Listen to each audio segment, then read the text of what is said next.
तर का म्हणता पोट्टे हो, चला हे कारागिरवे नुबेनो आणि एफएससीचे कारागिरवे.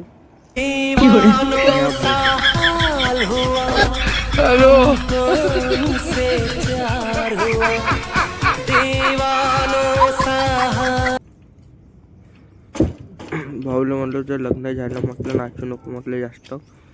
ठीक आहे म्हणे नाचत नाही म्हणे. मग कलर गिन करून दिला, स्मार्ट बनवून दिलं मस्त भाऊले चॉकलेट. साला अशी थंडी होती. मग संध्याकाळी मस्त हे सांगा कायची दुकान या आपण बसून सोबत लवकर या. तिथून मेट्रो स्टेशनवर गेलो गचकन, ते घेतली आणि पहा घडीमध्ये किती वाजत आहे. पण साला 9ची ट्रेन होती, साली गेली नाही. पण मग बसलो घरी घेऊन आलो. आणि अशी थंडी होती भावांनो, काल गाणपाड का गांडीले पाणी लावायची इच्छा नव्हती. हा भाऊ म्हणे थंडी नाही म्हणे, आम्ही असंच बसलो म्हणे भोकाळी हो. म्हटलं बसा म्हटलं तिथं मस्त गाण पसरून. चला मग भेटूया आपण नेक्स्ट डेला.